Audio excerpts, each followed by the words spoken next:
Hindi iniwan ng ilang residente sa Barangay Tinajero sa Bacolor, Pampanga ang kanilang mga alagang aso sa abot-leeg na baha. Ang dalawang lalaking ito, nilangoy ang baha para i-rescue at isakay sa balsa ang dalawa nilang alaga. Wawa naman yung aso, na-trap sa baha. Isang aso rin ang natrap sa rumaragasang tubig sa Barangay Kaingin sa San Rafael, Bulacan. Sa video, kita ang aso na hindi makaalis sa tinutungtungan niya dahil malakas na ang agos ng tubig. Kwento ng uploader na rescue rin ang aso kalaunan.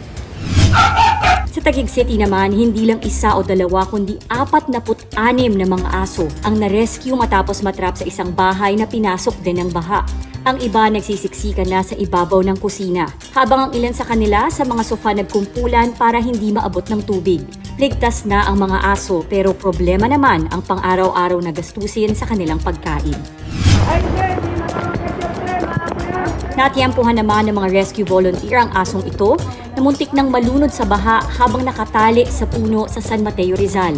Lumikas na ang may-ari pero naiwan ang aso, kaya nilagyan na lang nila ng matutungtungan para hindi siya basta abutan ng tubig. Paalala tuloy ng mga rescuer, maging responsableng pet owners at huwag basta iwan sa baha ang inyong mga alaga. Nailigtas naman sa landslide ang isa ring aso sa Gisad Surong sa Baguio City nitong Lunes. Agad siyang binigyan ng pagkain at pansamantalang kinupkop ng mga tauhan ng Philippine Red Cross. Para naman hindi mawalay sa kanilang mga amo ang mga alagang aso at pusa sa kasagsagan ng pananalasa ng habagat, isang temporary pet evacuation and holding area ang itinayo sa isang evacuation center sa Barangay Bagong Silangan sa Quezon City. Ayon sa QC-LGU, may libreng pagkain sa tent shelters para may ligtas na matutuluyan ang mga aso at pusa na kasama ng mga inilikas na residente mula sa ilang flood-prone barangay sa lungsod.